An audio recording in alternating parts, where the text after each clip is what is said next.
My fellow veterans, families, and guests of our Harbor Watch community, we gather today on Memorial Day, not to celebrate, but to remember.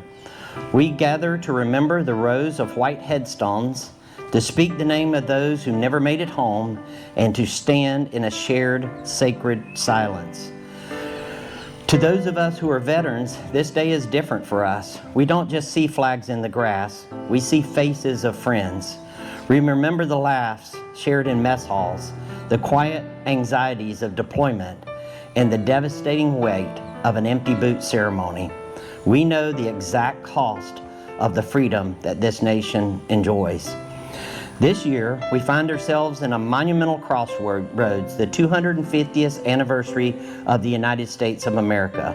2.5 centuries ago, a radical idea was born on this continent, that people could govern themselves, and that liberty was an unalienable right, and that this nation could be built on an ideal rather than a lineage. But an ideal is just words on parchment unless it's defended.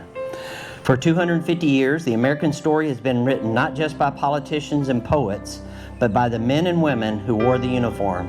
It was written in the snows of Valley Forge, the blood of Gettysburg, the mud of Argonne, the sands of Iwo Jima, the frozen mountains of Korea, the jungles of Vietnam, and the dusty streets of Fallujah and Kandahar.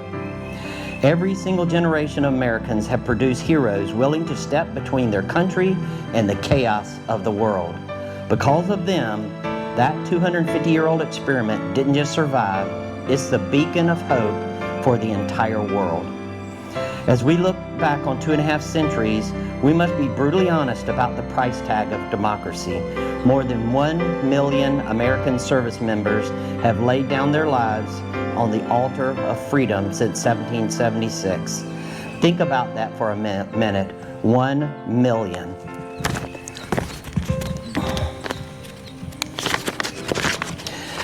But to truly remember them and honor them, we cannot view them merely as a statistic. We must remember them as individuals. They were sons who never returned to their mothers, daughters whose laughter was cut short, husbands and wives who left behind empty chairs at a dinner table. They were young, they had dreams, and they gave up all of their tomorrows so that we have today. They didn't die for a political party, or for fame, or for riches. They died for the person standing next to you, to the left and to the right. And they died for the promise of America, the promise that a free people could continue to strive toward a more perfect union. So what is our duty? Our duty is twofold.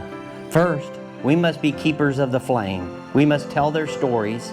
If we don't speak their names, who will? We must ensure that the younger generations understand that freedoms they enjoy were a price paid in advance by the blood of so many. Second, we must live lives worthy of their sacrifice. The best moment is built on how we treat one another and how we serve our communities, how we protect our democracy that they died to defend. 250 years is a remarkable milestone for a republic. But as we stand here today, let us pledge that the sacrifice of the past 250 years will secure the next 250.